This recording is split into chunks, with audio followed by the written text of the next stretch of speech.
Assalamualaikum warahmatullahi wabarakatuh. Waalaikumsalam warahmatullahi wabarakatuh. Alhamdulillahirabbil alamin. Asyhadu an la ilaha illallah wa asyhadu anna Muhammadan abduhu wa rasuluh. Dibacain berita segera akan hadir di ruang dengar Anda, di ruang tayang Anda, di ruang kegiatan Anda. Bung kameramen, silakan. Baik, Bung Alfian. Ini ada berita dari arrohmah.co atau arrohmah.id. Judulnya, Kemenang imbau masjid tidak bahas politik. Waduh, jadi ini berita pada 26 Agustus 2022. Bagaimana respon awal Bung Alfian dengan judul ini, Bung Alfian? Kementerian Agama di negeri kita ini kan Kementerian Agama untuk semua agama. Yep. Empang nanya nih Pak Menteri, ya. Apakah anjuran tidak berpolitik itu juga disampaikan kepada pihak gereja, kepada pihak kan masjid itu tadi tuh. Iya. Itu dulu kita mau dengar, coba didengerin dulu sama kita diperdengarkan dulu. Iya. Kepada para tokoh-tokoh Kristen, tokoh Hindu, tokoh Buddha, jangan berpolitik. Ini pertanyaan pertama, ada apa? Kenapa nggak boleh ngomong politik di masjid? Ini kepanjangan lanjutan dari penjajahan Belanda atau karena ada sesuatu? Dan saya pikir ini sebuah statement atau sebuah arahan yang tidak bijaksana, dan sebagai salah satu orang yang juga punya posisi pernah ada di MUI pusat dan segala macam, saya ingin mengatakan bahwa itu anjuran tidak untuk dilakoni. Ya udahlah, dia udah bicara, kita dengerin aja, dan kita umat Islam tidak akan melawan, tetapi kita akan berbicara apa yang ada dalam Al-Quran dan Sunnah Rasulullah yang berhubungan dengan cara Muslim menghadapi kehidupan sehari-hari, dan boleh jadi dalam kehidupan itu mereka berurusan dengan urusan politik. Jadi membicarakan politik adalah hal yang mubah dan tidak bisa dilihat sebagai sebuah hal yang harus dilarang-larang. Wah, Bung Alfian nggak nurut nih sama Menteri Agama. Masuk dalam beritanya, Bung Alfian, Kementerian Agama meminta agar setiap masjid di Indonesia tidak dijadikan tempat untuk politisasi agama. Waduh, tapi pada mau maju, pada tiba-tiba pakai jilbab, pada bergaya-begaya kayak Islam, Bung Alfian.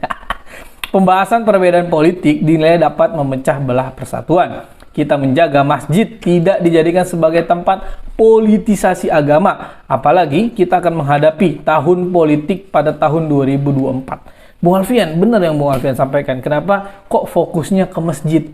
Saya pribadi pernah melihat, Bung Alfian, kalau kita lewatin Sumarekon agak ke sana dekat Asobirin, itu ada gereja besar tuh, Bung Alfian. Saya pernah lihat di situ spanduk besar ada gambarnya Luhut, dan dia kan tokoh politik.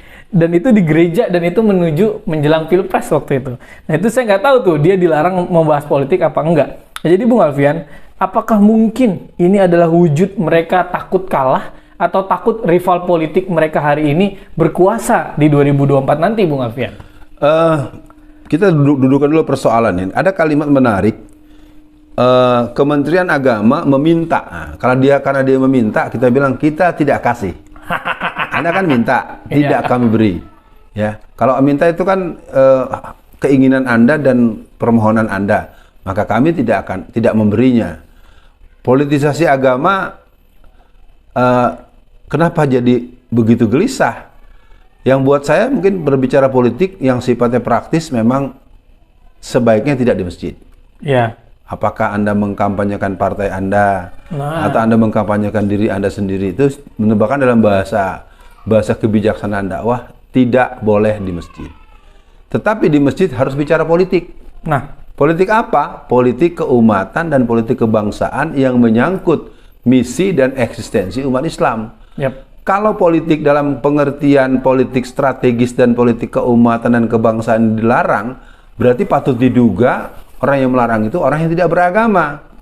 Nah, kalau dia tidak beragama, berarti paling tidak dia anti agama. Kalau dia anti agama, berarti patut diduga seorang Alfian Tanjung yang selama sekian waktu menekuni gerakan kebangkitan PKI punya fakta-fakta baru, bukti-bukti baru. Memang ada orang yang punya pandangan-pandangan ateis, pandangan komunis yang melarang-larang untuk menjadikan agama sebagai pandangan hidup dalam menjalani hidup.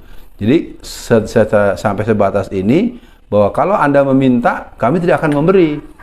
Kan Anda minta agar kami jangan ngomong politik, ya sudah, minta aja. Kita tidak akan memberi, kita akan melakukan penyampaian sebagaimana biasa. Politisasi agama ini merupakan sebuah istilah yang bias. Iya, betul. Ini istilah siapa? Siapa bicara apa?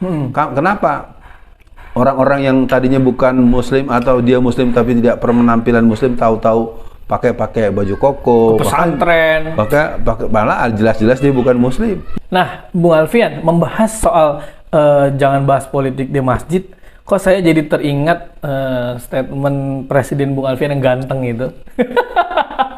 Katanya kita dilarang untuk politik identitas. Nah, ini kayaknya kalau menurut saya masih agak-agak nyambung, Bung Alfian. Jadi pertanyaan saya untuk akhir sesi di Bacaan Berita kali ini, Bung Alfian, kok Islam sepertinya dipojokkan, tapi mereka menggunakan istilah-istilah Islam, menggunakan wakil presiden Islam, menggunakan gaya-gaya Islam, menggunakan sumber suara Islam untuk mereka mencapai tujuannya mereka, Bung Alfian. Itu yang pertama. Itu bagaimana mensikapinya? Nah, yang kedua, Bung Alfian, untuk umat Islam harus bagaimana, Bung Alfian, mensikapi tekanan? Kalau menurut saya ini kan agak tekanan ya. Jangan bahas politik di masjid. Seolah-olah umat Islam dilarang memahami politik. Apa kita harus diem aja ketika kita dibodohi? Apa kita diem aja ketika BBM mau dinaikkan tapi IKN jalan terus? Nah, ini gimana, Bung Alfian, untuk umat Islam? Politik identitas merupakan satu hal yang juga dimiliki oleh siapapun. Mereka menjadikan istilah ini sebagai alat untuk membuat orang tidak berbuat sebagaimana yang dia perbuat. Jadi artinya dia melarang orang beridentitas, tapi dia beridentitas. Ya misalnya memasang foto Soekarno di mana-mana tembok, itu kan identitas bahwa dia adalah kelompok nasionalis. Kan begitu. Betul. Ketika dimunculkan lambang-lambang apa Ka'bah, apa bintang 9, apa Palu Arit mah PKI ya. Itu kan sebagai bentuk identitas semua. Jadi politik identitas itu sebuah keniscayaan. Yang tidak boleh adalah menindas, yang tidak boleh adalah memaksa, yang tidak boleh adalah ini kan orang tidak boleh politik identitas, tetapi mereka mempertegas identitas. Nah, kalau tanpa identitas itu berarti bukan orang yang berpolitik. Kalau politik tanpa identitas berarti dia menolak eksistensi terhadap nilai perjuangannya, berarti dia yang tidak punya identitas, berarti tidak punya Tuhan. Kalau dia tidak punya Tuhan, berarti Anda partai komunis. Teis itu satu. Nah, buat umat Islam, Islam itu adalah ajaran yang totalitas. Di samping urusan ibadah, ada urusan-urusan yang lain seperti akidah, apalagi syariah, muamalah, munakahat, faraid, juga ada urusan siasah. Jadi umat Islam harus memahami berpolitik itu merupakan bagian daripada amaliyah seorang muslim. Yang dimaksud dengan politik Islam adalah orang yang meyakini sebuah nilai perjuangan dalam bidang bagaimana merebut, bagaimana mengambil, bagaimana memperoleh kekuasaan untuk kepentingan Islam, untuk kepentingan umat Islam, untuk keamanan, untuk kenyamanan, untuk kemudahan, untuk kebolehan terhadap Islam.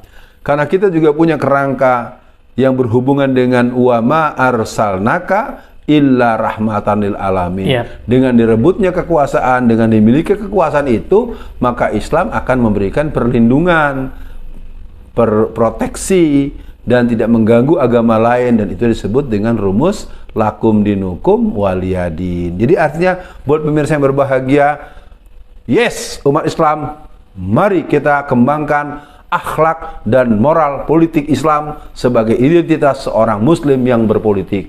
Dan Anda yang lain silahkan saja katakan, yes, kami PKI, kami punya ini. Begitu saja. Anda tidak usah bolak-balik nyalahin orang.